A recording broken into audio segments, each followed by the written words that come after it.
O chão treme, como se a terra respirasse raiva contida. Chamas dançam contra o vento, iluminando rostos cansados, mãos feridas e olhos que já não aceitam viver ajoelhados. Entre sombras agitadas, um homem avança como quem atravessa o próprio destino. Não há armadura, não há estandartes, não há deuses o protegendo. Há apenas a fúria silenciosa de alguém que perdeu tudo e ainda se recusa a cair. Esse é o instante que Roma jamais imaginou presenciar. Um escravo caminhando como se já fosse um exército inteiro. As multidões não veem um gladiador fugido, veem uma chama prestes a incendiar a república.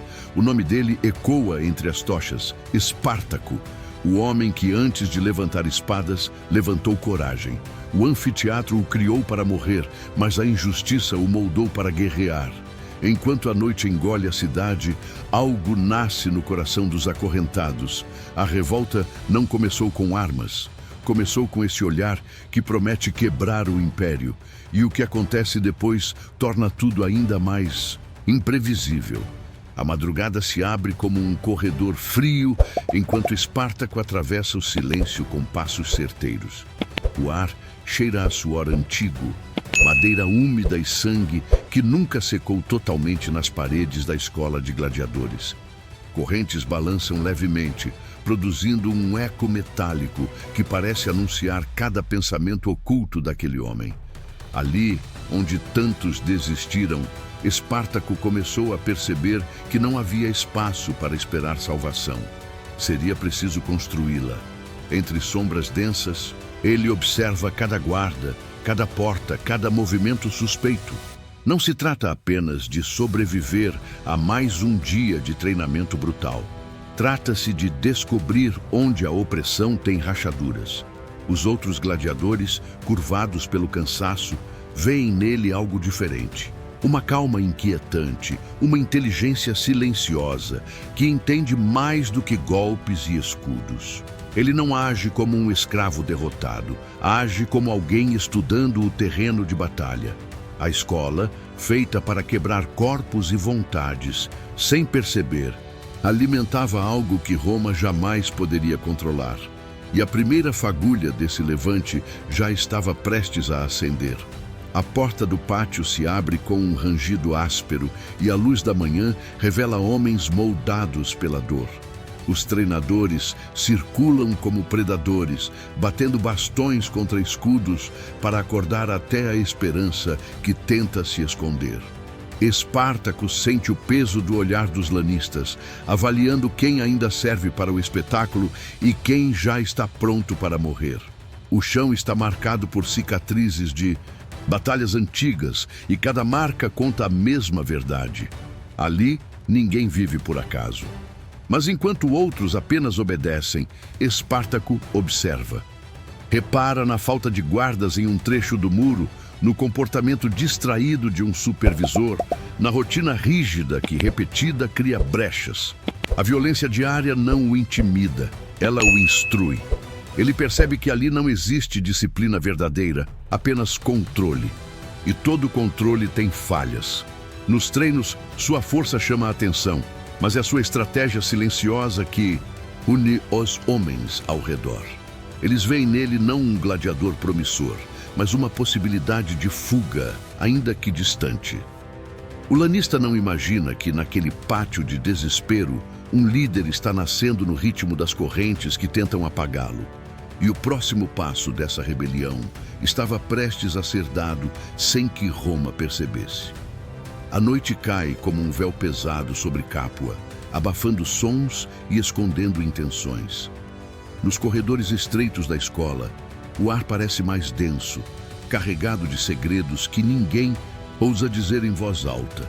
É nesse silêncio tenso que Espartaco começa a testar alianças.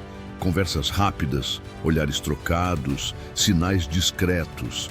Cada gesto é uma peça de um plano que só existe na mente dele, mas que começa a ganhar forma nas sombras. Os gladiadores mais fortes, antes rivais, agora o seguem com respeito silencioso. Eles percebem que Espartaco não busca glória, busca uma saída. O medo da punição sempre travou qualquer tentativa de revolta, mas algo diferente está no ar. A violência constante deixou todos no limite, e a presença de Espartaco funciona como combustível para um desejo que já ardia, mas que ninguém tinha coragem de acender. Ele estuda as rotas internas, identifica depósitos, calcula distâncias. Um detalhe chama sua atenção. A cozinha fica perto do depósito de armas. Uma falha estrutural, um erro humano que Roma nunca imaginou que poderia custar tão caro.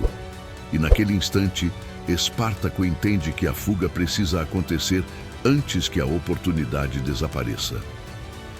O momento de romper as correntes estava mais perto do que qualquer um poderia prever. O amanhecer nasce lento, como se o sol hesitasse em iluminar o que estava prestes a acontecer. Dentro da cozinha, o cheiro de caldo fervendo se mistura ao som ritmado das facas batendo nas tábuas. Para qualquer outro escravo, aquilo era rotina. Para Espartaco, era arsenal. Ele observa cada utensílio com olhos de soldado. Lâminas curtas, espetos longos, garfos de ferro. Ferramentas humildes, mas que podem virar armas quando a coragem assume o controle. Do lado de fora, guardas conversam sem suspeitar do silêncio concentrado que domina o ambiente. Espartaco troca um olhar firme com seus aliados mais próximos. Não há discursos, não há promessas, há apenas decisão.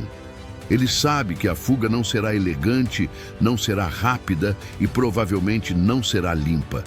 Mas será a única chance de transformar aquele grupo de homens quebrados em algo que Roma jamais aceitou enxergar. Seres humanos dispostos a lutar. As mãos, suadas, apertam o metal improvisado. Corações aceleram, respirações prendem o ar antes do caos. Espartaco dá um passo à frente e, num gesto quase imperceptível, marca o início da revolta. Não existe mais volta. E o primeiro golpe dessa guerra nascente estava prestes a ecoar pelos corredores de Capua. O primeiro grito rasga o corredor como uma lâmina. O choque inicial faz os guardas tropeçarem nas próprias certezas, enquanto os gladiadores avançam com utensílios que agora brilham como armas. Improvisadas, o som do metal contra ossos ecoa, misturado ao estrondo de corpos caindo. Espartaco movimenta-se com precisão, como se cada golpe fosse fruto de anos de estratégia silenciosa. Ele não é apenas força, é intenção pura. O caos se espalha rapidamente. Portas são arrombadas, correntes se quebram. Homens antes resignados se levantam com uma fúria que o Império nunca acreditou existir ali. No depósito, eles encontram o que faltava: armaduras romanas, escudos abandonados, gládios guardados, sem cuidado. Em minutos, o que era uma cozinha vira o coração pulsante de uma revolução. A fuga não é silenciosa. É brutal, urgente, marcada pelo som das sandálias correndo sobre pedras e do sangue pingando no chão. Ainda assim, há disciplina nos olhos de Espartaco. Ele dá ordens curtas, aponta direções, organiza pequenos grupos, guia feridos. Não parece um escravo fugindo, parece um comandante renascendo. E aquela escola, construída para fabricar mortes, acabaria revelando um líder que Roma jamais conseguiria apagar. A estrada de terra úmida se estende diante dos fugitivos como um convite perigoso. O vento frio corta o rosto de Espartaco enquanto ele conduz o grupo para longe de Capua, sempre atento ao menor movimento na linha do horizonte. Atrás deles, fumaça sobe da escola de gladiadores, um rastro inevitável que Roma não deixaria passar sem reação. Mas, pela primeira vez, aqueles homens correm não de um castigo, e sim em direção à própria liberdade. No caminho, escravos de fazendas próximas se juntam ao grupo, atraídos pelo rumor de que alguém finalmente ousara desafiar os senhores. Alguns chegam com correntes ainda presas aos pulsos, outros com ferimentos frescos, mas todos trazem a mesma chama no olhar. Espartaco os observa com atenção, tentando organizar aquela crescente massa de desesperados sem perder o controle. Ele sabe que cada novo aliado é força, mas também caos. É preciso criar ordem antes que o próprio tamanho do grupo se torne uma ameaça interna. A noite cai novamente, e ao acampar no alto de uma colina, Espartaco enxerga o que Roma ainda não percebeu. Aquilo não era mais uma fuga, era um exército em formação. E o próximo desafio mostraria exatamente o quanto Roma havia subestimado esses homens. Do topo do Monte Vesúvio, o mundo parece diferente. A fumaça leve que sobe das encostas mistura-se ao cheiro de terra quente, criando um cenário que lembra mais um campo de guerra adormecido do que um refúgio. Ali, Espartaco estabelece seu primeiro ponto forte. O vento carrega sons distantes, passos, vozes, talvez soldados. Cada eco funciona como aviso. Roma vem aí. Os recém-libertos montam acampamentos improvisados, afiando lâminas, ajustando escudos romanos capturados e aprendendo, aos poucos, a se comportar como uma força organizada. Espartaco circula entre eles com o olhar atento, corrigindo posturas, observando temperamentos, separando impulsivos de estratégicos. Ele não está construindo apenas um grupo, está moldando um exército que ninguém imaginou que poderia existir. Mas no vale abaixo, o pretor Glaber já posiciona suas tropas. Sua estratégia é simples e arrogante: cercar a montanha e deixar a fome destruir os rebeldes. Os soldados riem, certos de que escravos, mesmo armados, não poderiam surpreender um exército treinado. Espartaco, porém, vê oportunidade na soberba inimiga. Ele estuda o terreno, toca a terra úmida, observa cada trecho esquecido pela vigilância romana e percebe um caminho improvável. O golpe que viria a seguir transformaria aquele monte em palco da humilhação romana. A noite cobre o Vesúvio como um manto cúmplice. Enquanto as tochas romanas tremulam no vale, confiantes no cerco, os homens de Espartaco trançam cipós com mãos calejadas. O som é sutil, fibras estalando, respirações tensas, pés firmes na encosta irregular. Não é apenas uma descida, é um golpe contra a lógica militar romana. Ninguém imagina que um exército inteiro tentaria escapar por um penhasco quase vertical.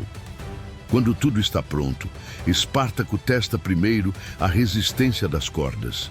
O vento traz o cheiro de pólvora distante, talvez de fogueiras inimigas. Ele ergue o braço e o silêncio se espalha como comando final. Um a um, os homens começam a descer, sumindo entre pedras e sombras. A montanha, antes prisão, vira arma. Ao chegar ao sopé, eles se reorganizam com rapidez surpreendente. Espartaco guia os grupos pela retaguarda romana, onde guardas sonolentos acreditam que a noite está sob controle. O ataque acontece sem aviso. Lâminas vindas da escuridão, lanças tomadas dos romanos sendo usadas contra eles, gritos engolidos pela surpresa. O exército de Glaber se desfaz antes mesmo de entender o que o atingiu. O impossível acaba de acontecer. E Roma, pela primeira vez, sente o gosto amargo da própria arrogância. O amanhecer encontra o campo romano coberto por corpos, escudos partidos e estandartes caídos. O silêncio que paira ali é pesado, quase sagrado, como se a própria terra estivesse tentando entender o que acabara de presenciar. Espartaco caminha entre os destroços, com o olhar firme de quem sabe que não foi apenas uma vitória militar, mas um recado. Roma pode sangrar. Roma pode ser surpreendida. Roma pode perder. Os homens o seguem com respeito renovado. Gladiadores, camponeses, escravos recém-libertos, todos se veem agora como soldados de uma causa maior. Espartaco reorganiza o grupo, distribui armas capturadas, ajuda feridos e impõe disciplina. Ele sabe que essa vitória não diminuirá a fúria da República. Ao contrário, a provocará. Nos rostos dos rebeldes há esperança e medo. Esperança porque venceram o impossível. Medo porque entendem que Roma não aceitará a humilhação. Espartaco observa o horizonte, sentindo o peso das decisões que virão. Ele sabe que essa guerra está apenas começando e que cada passo agora definirá o destino de todos. E o próximo movimento de Roma mostrará até onde ela está disposta a ir para apagar esse levante.